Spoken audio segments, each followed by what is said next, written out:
Seja bem-vindo. Lembre de se inscrever no canal e ativar o sininho. Assim você nos ajuda muito e receberá a notificação dos próximos vídeos que saírem. Agora, vamos para a mensagem de hoje.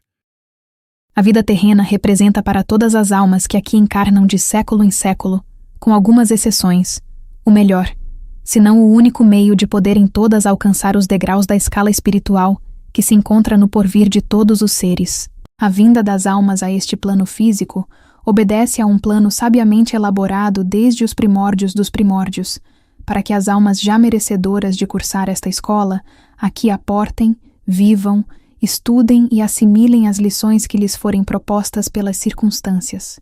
Diz-se habitualmente ser o tempo o melhor professor, e na realidade assim é. Com o andar do tempo, e com ele a vida de todos os seres conscientes ou não, aqueles que se encontrarem em posição de recolher as lições que o tempo oferece, estarão realmente enriquecendo o seu patrimônio de conhecimentos e experiência. Ao contrário do que muitos viventes dizem e acreditam, a vinda das almas à Terra não tem absolutamente o objetivo do gozo de uma encarnação repleta dos prazeres momentâneos que possa desfrutar, mas sim, e unicamente, a finalidade de aprender um pouco mais, ilustrar-se o quanto possível em relação aos conhecimentos peculiares à vida terrena. Conforme ficou dito, e todos tomastes boa nota, existe uma população de almas algumas vezes superior à que se encontra encarnada, todas aguardando oportunidade de voltar à Terra no prosseguimento do seu aprendizado.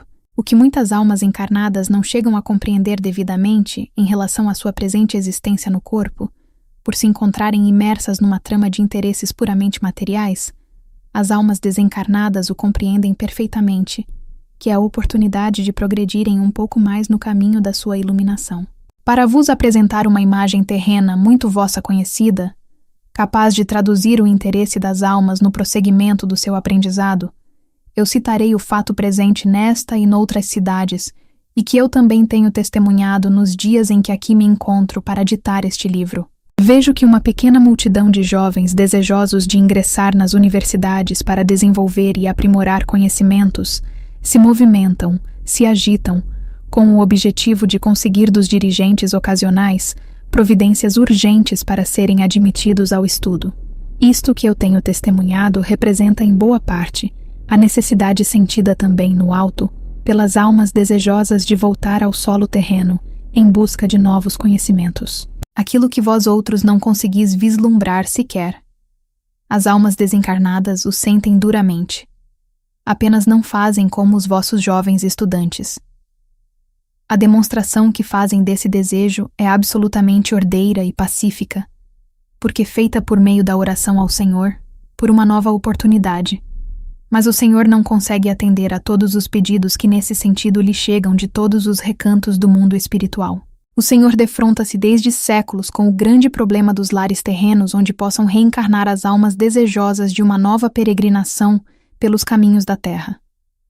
Surge a questão alimentar em primeiro lugar, com a qual muito se preocupam hoje em dia todos os dirigentes da terra. Vem em seguida o problema social, envolvendo a dificuldade de manterem os pais e os filhos nas universidades, pelo tempo necessário à conclusão dos cursos de que tanto carece o mundo de hoje. As dificuldades crescentes da vida terrena impedem os jovens de aprimorar conhecimentos vários de que são portadores, adquiridos no passado, e dizer-se que, em regra, todas as almas que estão descendo à Terra nos últimos decênios são portadoras de conhecimentos e experiência que apenas necessitam de serem despertados no cérebro dos jovens. O Senhor Jesus exultará no dia que há de chegar muito breve para a Terra, em que todas as crianças de todas as regiões do mundo frequentem as escolas, não apenas as de curso primário, como também as do ensino técnico e científico, do que resultará então um grau de progresso e de felicidade tal para todos os viventes deste plano físico, como jamais poderão imaginar nos dias que correm. O Senhor se empenha por isso, em que os responsáveis pela direção dos povos se empenhem também em oferecer anualmente às crianças e aos jovens as vagas de que possam necessitar nas universidades, encerrando para sempre o triste espetáculo da atualidade, de terem os jovens de lutar para poderem estudar. Sem pretender com estas palavras dirigir a mais leve censura aos responsáveis pelo que está acontecendo, Por não estar isso na minha intenção, eu os exorto aqui a que escrevam no alto de seus programas de governo estas luminosas palavras: instrução, instrução, instrução, e o Senhor fará o resto. Desejo tratar em seguida de outro assunto igualmente importante para todas as minhas queridas filhas e filhos terrenos. Desejo tratar do que diz respeito à conduta mais aconselhável à vivência e felicidade em sua permanência neste plano físico. Referir-me-ei então à conduta que devem manter no meio social de que fazem parte, e que muito útil deve ser para todos pela convivência tão necessária ao progresso das almas.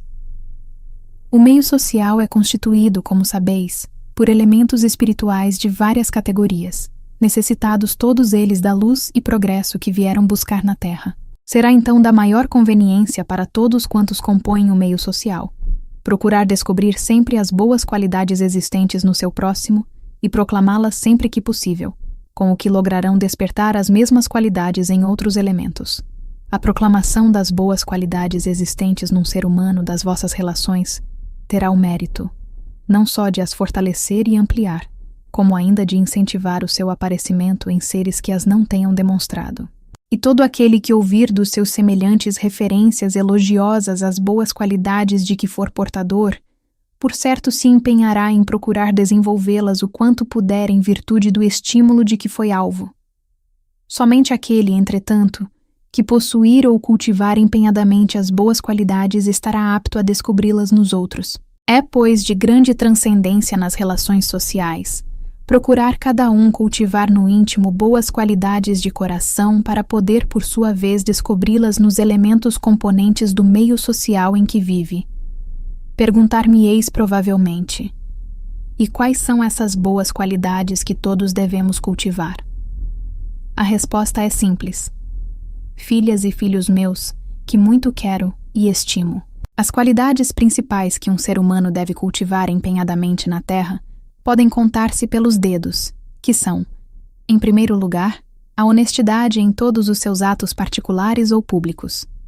O culto da honestidade cria no indivíduo uma pequena auréola que o identifica desde logo perante as entidades imateriais que o visitam, e são várias, muitas mesmo durante a sua vivência terrena.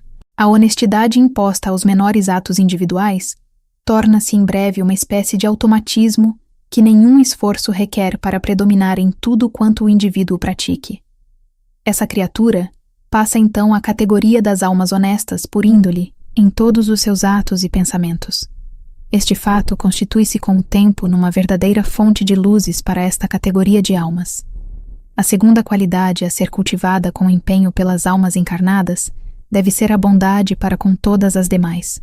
Plantar e fazer crescer a bondade no coração é construir cada um em seu coração um elo a mais na imensa cadeia universal da bondade, e a ela se ligar para todo o sempre.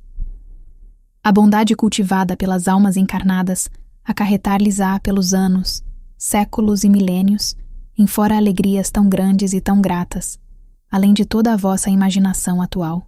Pela bondade ligareis o vosso viver de hoje a esse mesmo sentimento manifestado por todas as almas grandes do universo, e delas recebereis a parcela de que possais necessitar em todas as circunstâncias da vossa existência neste e em outros planos em que fordes chamados a viver. Cultivai, por conseguinte, a bondade em vossos corações. Reparti-a com os vossos semelhantes sempre que se ofereça a oportunidade, porque assim a ampliareis e vos engrandecereis também.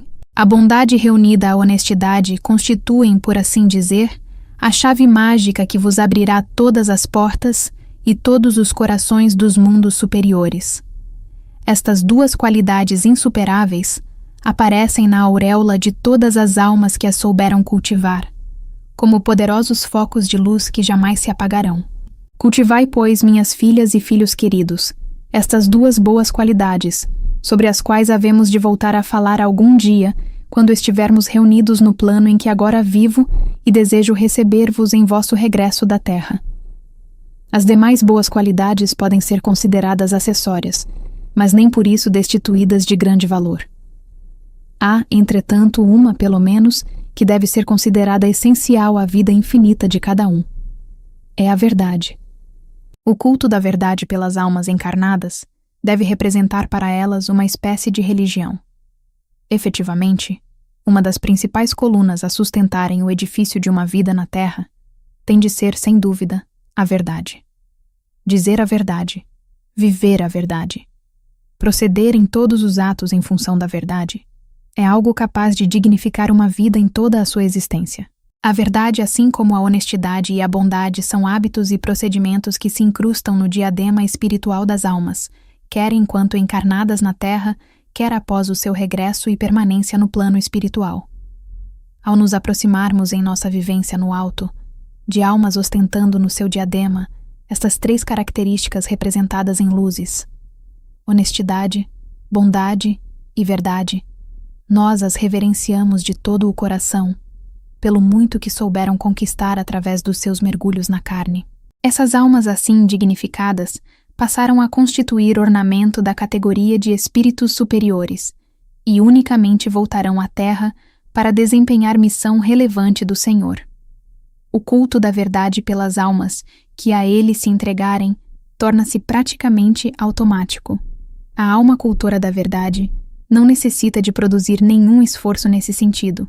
A verdade torna-se um hábito na vida de cada uma e de tal modo radicado que a criatura, ao ter de se manifestar em qualquer circunstância, só o fará para dizer, cultuando-a, a verdade, ou nada dirá. Se a verdade não puder ser dita por motivos possivelmente poderosos, ou porque possa ferir fundo a terceiros, então que não seja dita, se assim for possível vencer a circunstância.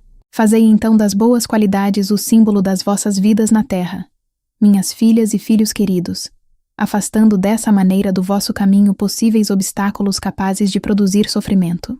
Se estáis na terra para aprimorar qualidades iniciadas há séculos, ou milênios de milênios, desde que recebestes um dia aquele sopro divino, nada melhor fareis do que firmar-vos nos sólidos princípios que aqui vim apontar-vos, iluminados diariamente com as luzes da vossa oração, sinceramente dirigida a nosso divino Salvador, para assim vos preparardes para mais altos voos e vivências em planos dos quais nem sequer já ouvistes falar.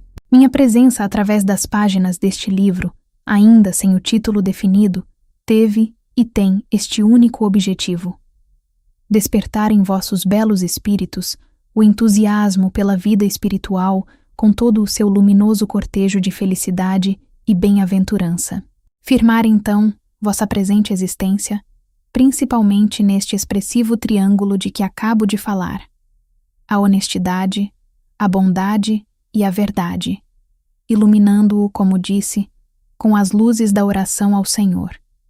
E contai em todos os momentos com todo o meu apoio espiritual para mais facilmente poderdes transpor obstáculos que julgueis mais difíceis de vencer. Eu estarei convosco, filhas e filhos a quem muito quero e estimo, em todos os momentos em que precisardes de mim. Deixo-vos aqui a bênção que o Senhor vos envia por meu intermédio e a minha própria que eu vos ofereço de todo o coração.